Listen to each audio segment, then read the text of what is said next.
नेहा, बेटा ये कागज ऐसे क्यों फेंक दिया? अरे नदी में चला जाता, 4 पैसे ही मिल जाएंगे ना। बड़ी खुश नजर आ रही है बेटा। क्या हुआ? 25,000 की रद्दी। मेरा मतलब है कि रसीद। क्या? नेहा तूने इसे ऐसे उड़ा दिए? नहीं मामी, उड़ाई नहीं है, मेकअप का सामान खरीदा।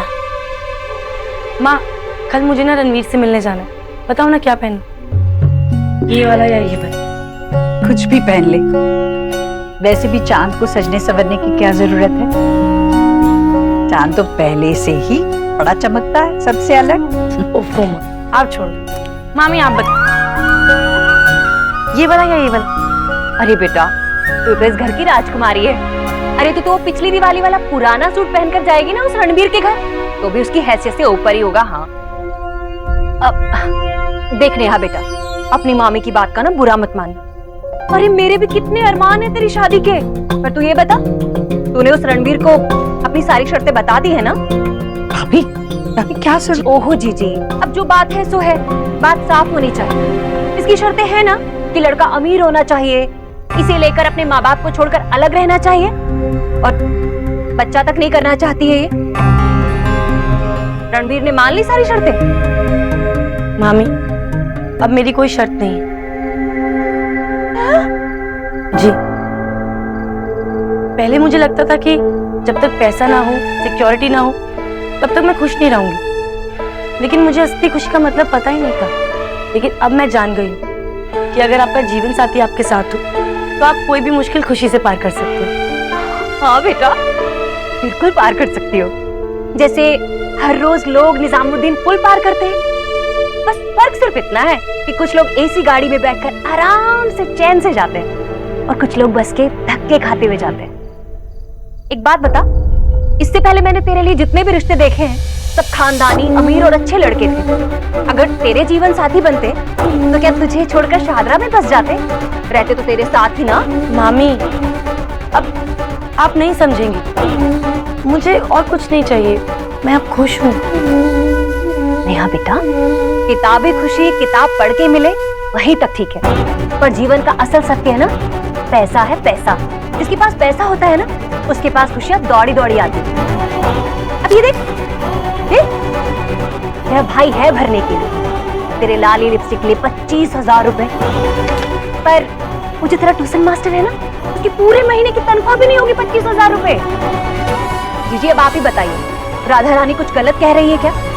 अरे जिस ऐशो आराम के लिए इतने जतन किए हैं, वो सब कुछ छोड़कर रणबीर के पास जाएगी, इसे सारी खुशियां मिल जाएंगी क्या?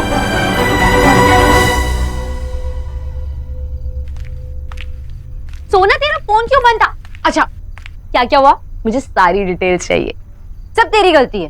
मैंने क्या किया? मैंने क्या किया? तुझे फेक बॉयफ्रेंड बनाने के लिए कोई और नहीं मिला, सिर्फ करोड़पति मिला। अरे तुझे तो खुश होना चाहिए, एटलीस्ट तेरा फेक बॉयफ्रेंड तो है।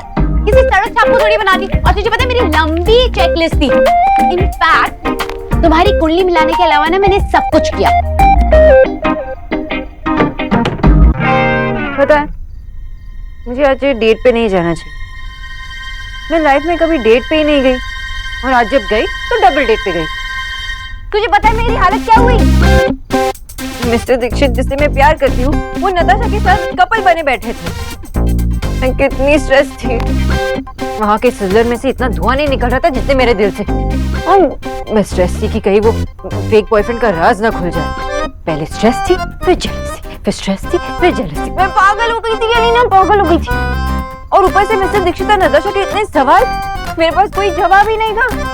और वो इतने सरप्राइज और शॉक थे कि ये फेक बॉयफ्रेंड जो नील है, वो लंदन का पढ़ा लिखा है, रिच है, सेलिब्रिटी है, पर मैं उन्हें बता नहीं सकती थी कि उनसे ज्यादा शौक तो मैं हूँ। तू बस ये बता कि मिस्टर अबोध्रो का क्या रिएक्शन था नील को देखकर? Was he jealous? तू तो चुप ही रह। Was he jealous? Jealous Wallace कुछ नहीं, बस मुझे यही स्ट्रेस था कि बस ये राज ही रहे और खुल ना जाए। मैंने ये सब क्यों किया? ये तूने नहीं किया, ये भगवान ने किया। कहते हैं ना, जब कोई लड़की किसी लड़के को दिल से चाहती है तो पूरी कायनात मिलके उसकी बैंड बजाती है। मेरे केस में तो यही हुआ। तू ना बस रोती रहे, मैं नील को कॉल कर थैंक यू बोल।